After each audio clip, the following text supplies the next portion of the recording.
Our next speaker, I'd like to introduce him quickly, Helge Tienen from in coax. His title is MoCA Access 2.5 TM deployment case study from homes passed to homes connected. With that, I'd like to hand it over to you, Mr. Helge. Thank you, Bernd, and thank you, BBF, to organize these type of events.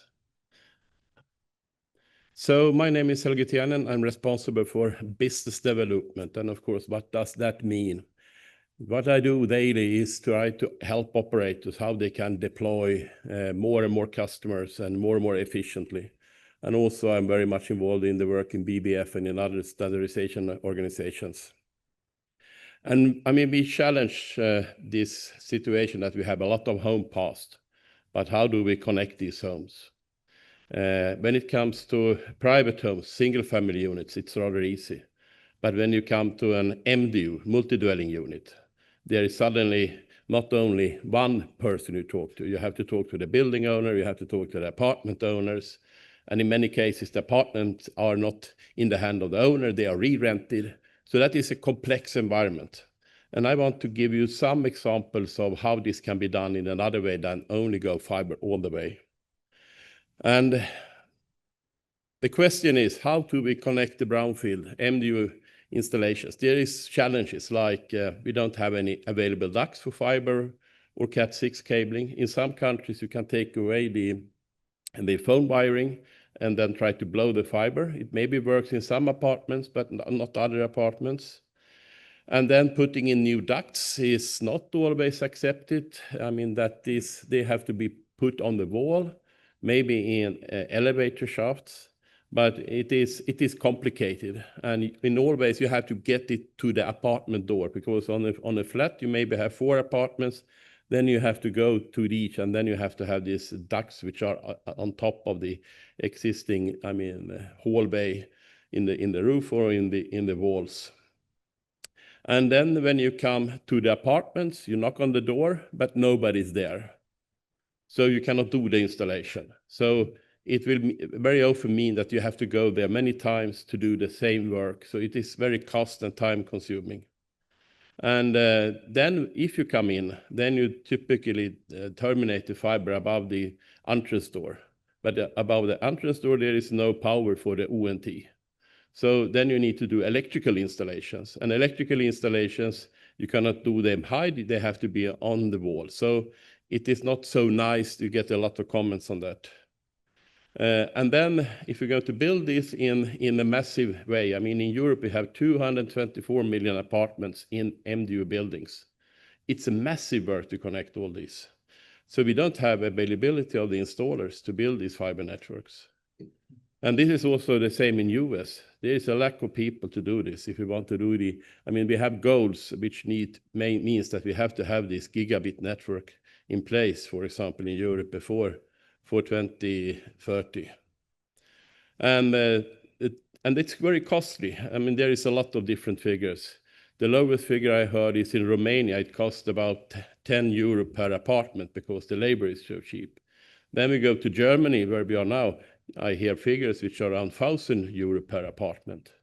And then how is the business case then? I mean, not everyone are using the fiber. There is already a mobile connectivity, or there is VDSL, or there is cable in the apartment. So low take-up rate is really destroying the business case when you go for fiber all the way. And then we come to the question, which is now very much debated in some of the EU countries. What is the ownership of the fiber?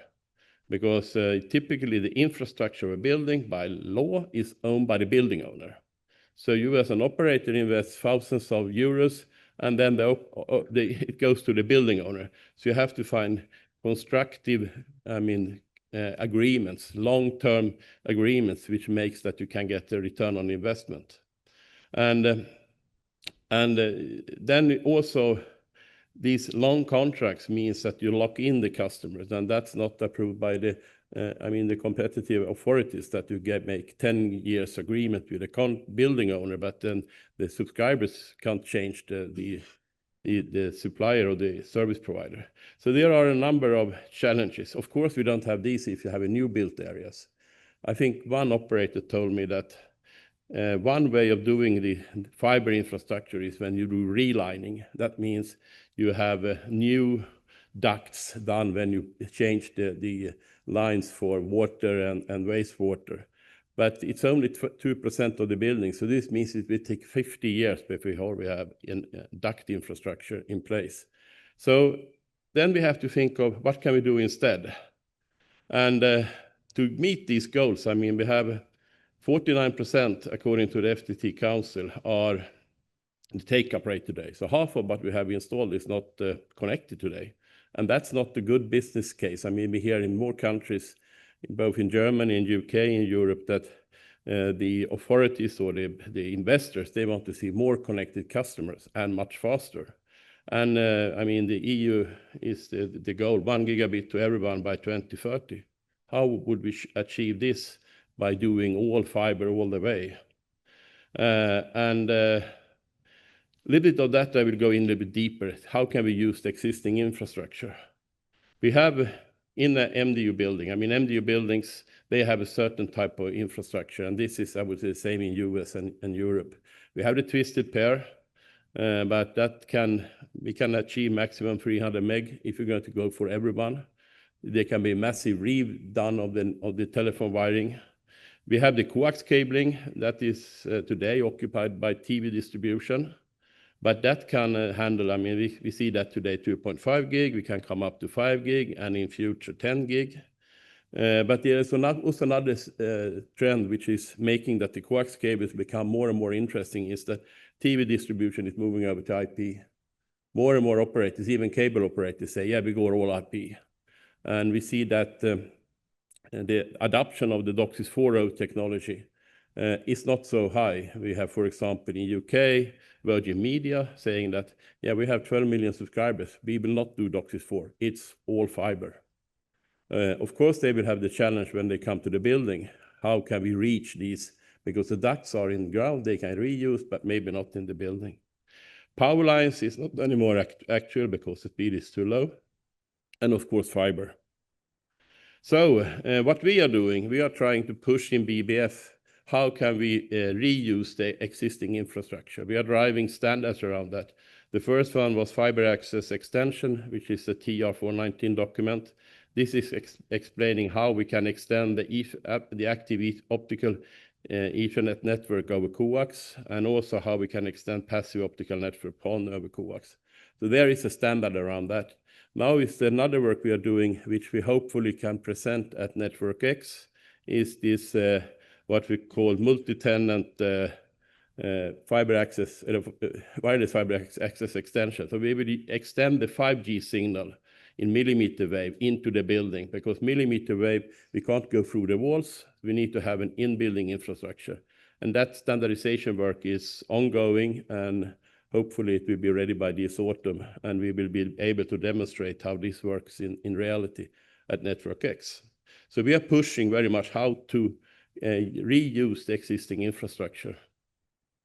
And the thing where or the area where we land is usually coax, because that has the capabilities which fiber have. I mean, the TR419's goal is that there shouldn't be any degradation of the speed. So if you have a gig symmetrical service, then you can reuse that for over coax. Twisted pair is not anymore there really in these speeds, but coax is there. And then we come, of course, how can we reuse these coax topologies? In US, we have something called home run. It means that you have a TV coming in, typically cable TV, then you have a wire up to each of the apartments. That means that you have it's a dedicated line, it's a point-to-point line. Of course, they are in the building, there is a TV amplifier, and then you have a splitter, but you have a physical line that you can reach each of the apartments. And this has been, if you look also in US, how big part of the internet traffic is over access network coax. It's 60%. And this is the reason why fiber operators in US, they are selling gigabit, multi-gigabit, 10 gigabit services to take the cable operator customers to their solution. And we see more and more usage of that. The fiber operator, like Google Fiber, are reusing the coax network for the last mile, because it's a quick way of connecting a customer. So, and you don't need to upgrade anything. It's there. It's only a question of doing an agreement with the building owner that they can install the central node and then start to market this for each subscriber. And that has been reasonably successful. I know Google is active in more than 30 city areas, large city areas with this technology. And they are using both fiber and they're using fixed wireless access, depending on which state it is. California is more fixed wireless access because of the risk with earthquakes, while when you go into the central part of the US, it's more fiber. So what you do is really reuse. And in this case, this is one of the reasons why it's much more advanced in US to use the coax as a last meter than it is in Europe. In Europe, it's looking like this, is that you have what we call shared coax. That means there is one trunk line goes up through the building, and then on each floor you have a connection. You have maybe 4 apartments, then you have a 4-way tap on each floor, and then you are sharing this capacity. So in this case, you cannot have a dedicated speed. You have to have a shared speed. But that's the way, in principle, all DOCSIS networks are built. And this is also a way where many buildings are in Europe. But Europe has also another infrastructure, which is what we call a cascade coax network topology. It means that from the basement, it goes one wire up to one living room and next living room and next living room. So it goes in and goes out. This is connecting each floors of the building. And of course, this type of networks where you have several apartments connected, there is also a risk that there is more disturbances compared to the American model. But it is used for television distribution. So if you don't have a TV picture, then of course you will not have a good data connection. But if you have a good TV picture, it will work. And that coax cabling has been there since mid-85 today, and it's still used. And it has been refurbished in these networks during the years. So in, for example, UK, when UK went over from digital TV to an analog TV to digital TV, 50% of the buildings were refurbished. So there is really a good network which you can reuse. And the technology we are using as a company, we are using what we call MoCA Access. It is a point-to-point or point-to-multipoint, which is serving up to 31 nodes. And of course, if you go into your multi-gigabit, you shouldn't use so many. So it is a question of how big overbooking you use.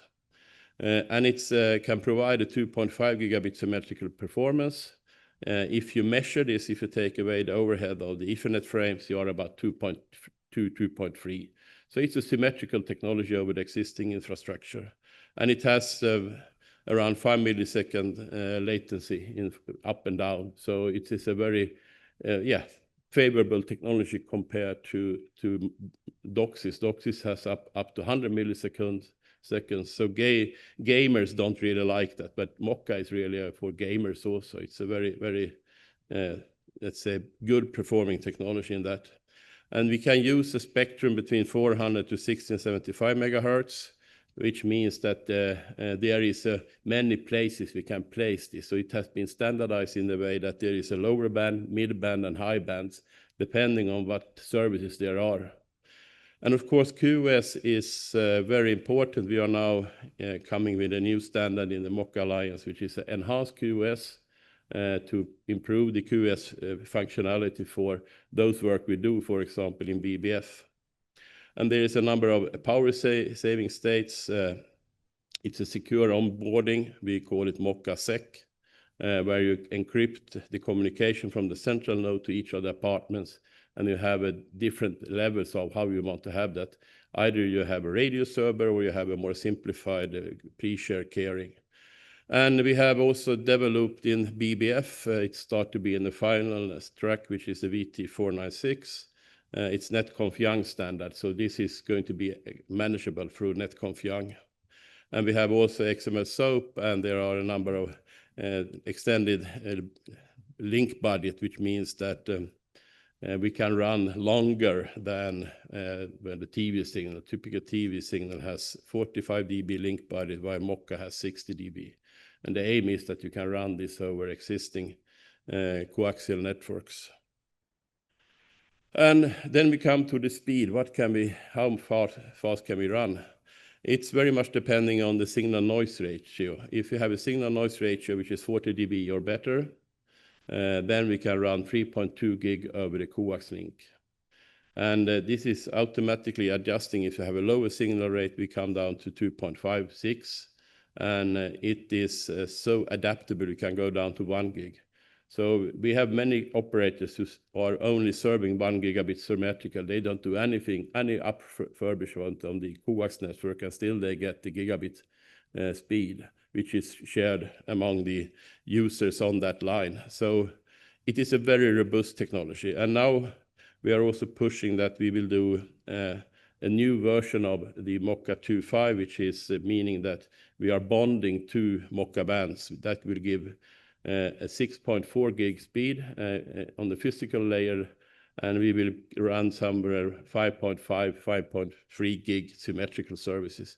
So it has a really strong future opportunity to correspond to the speeds which fiber is offering. And where MoCA comes today, where we see the use cases are in principle replacing DOCSIS or VDSL services. DOCSIS, it can be DOCSIS 3.0 or DOCSIS 3.1, and we are working very hard in US now to get this as an alternative where we have fiber through a cable operator, and they are using MoCA as a technology for the in-building, which is much more cost efficient than the DOCSIS 4.0 technology. So, and the difference is that when you have a DOCSIS, there is typically 100, 200 users sharing a DOCSIS link, which is a 10 gig uplink. And you will get the very big variations on when you have a busy hour, very low, long latency and low speed. And when it is non-busy, then it goes very fast. So it's a very big variation. And this is what they have tried to get rid of when they have done the DOCSIS 4.0. But that means you will move the fiber to the buildings. In a DOCSIS 4 solution, you always have a fiber, and then you have a remote fiber. And VDSL, as we know, it is a typical 100 meg in the best case.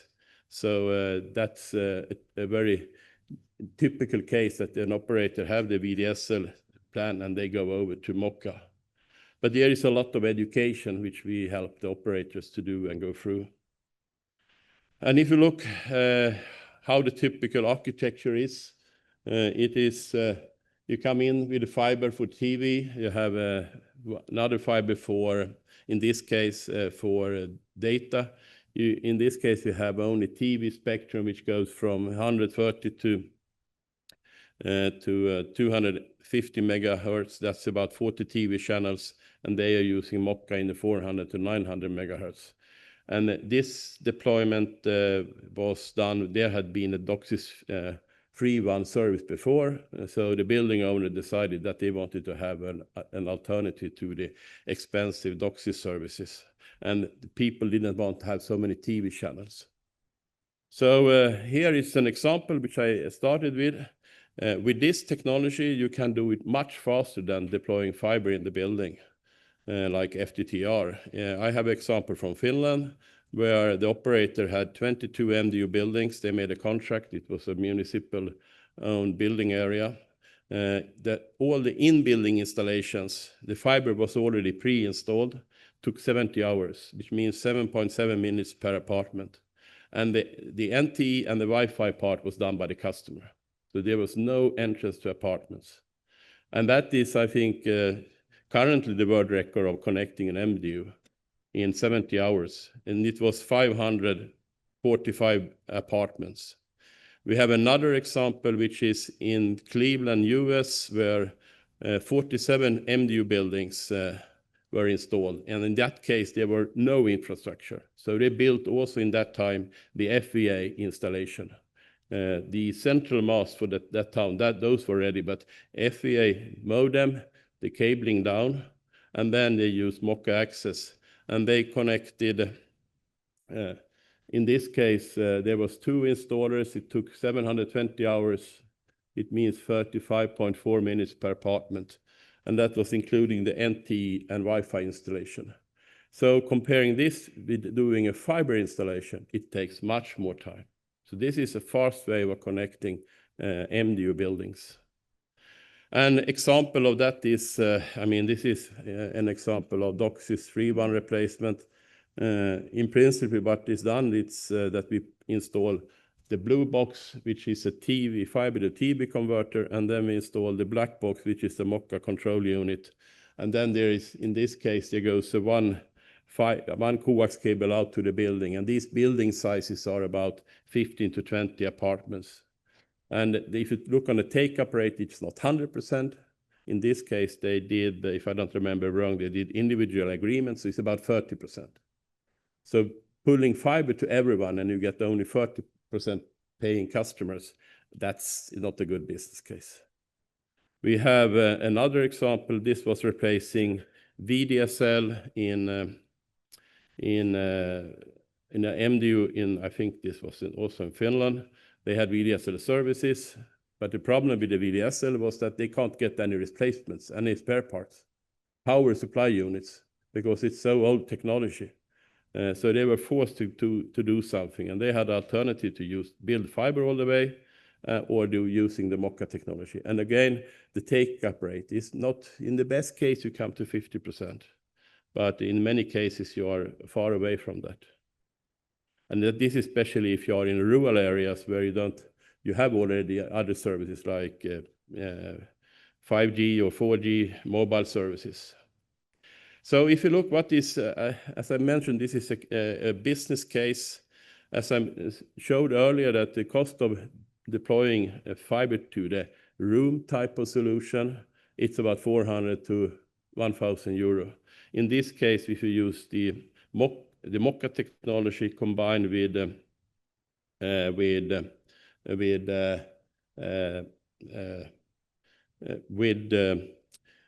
reusing the coax network, the cost is about 150 euro per apartment. So it's a tremendous saving, but also it is a saving in time and the speed of deployment. So that's a short introduction. So I say, don't forget coax, it's there. Okay. And that I say also on the whole. Thanks a lot, Helge.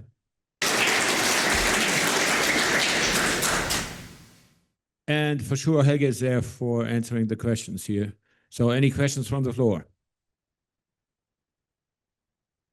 It's great. There's one. Okay.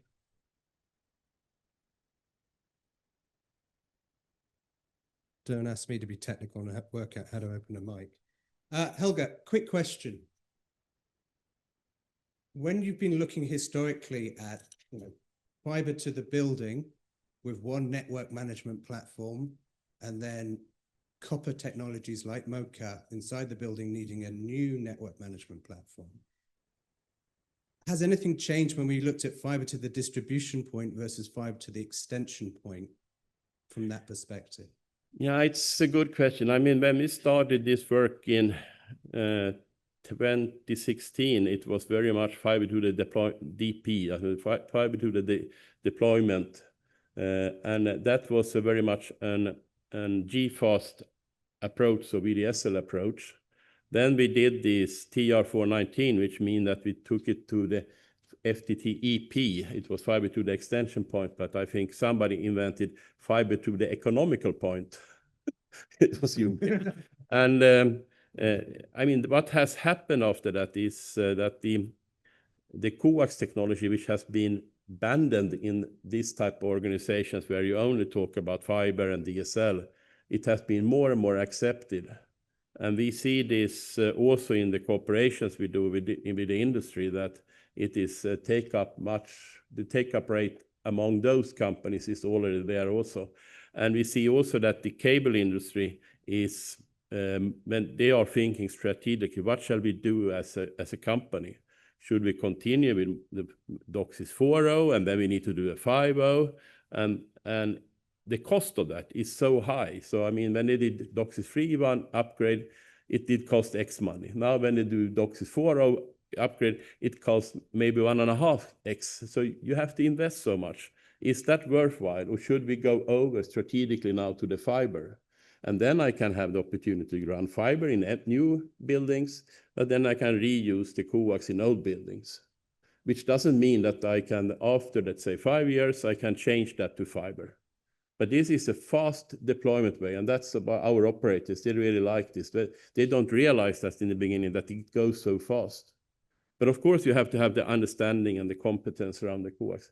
And then it comes to management parts. I mean, we have been pushing very much this NetConf Young work, and that opens up a lot of new, management tools, management platforms, and also a way of combining these technologies. Like now we do this the 5G fixed wireless access extension. We are using the same management platform. So yeah, it has helped a lot, the work in BBF.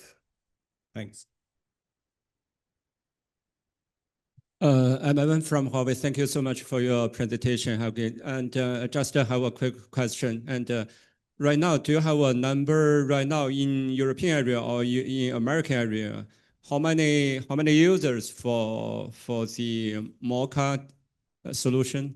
Yeah, it's there is a few companies who are driving this, and we don't know their installation numbers, but what we have done in US, so we are in about 35 metropolitan areas, and there are exactly how many, but their customers are in 100,000s today. So it's starting to take off, and as usually, it's US running in this area more than it is in Europe. We start to see interest now more and more from certain countries in Europe, like Germany, for example, because this is a hot topic. How do I connect the MDU building? And of course, there is always a discussion when you have a coax network, who is owning that, what is the rights and all this. That's where we put a lot of our time to explain. Okay, any more questions? If not, that's the time for the break, 30-minute break, and you have enough time to hammer these guys with more questions over the break. I'd like to thank you to all of you for attending the session, and our next session starts at 10:30, driving the services-led broadband networks. Moderator will be Ken Pyle. Okay, thanks.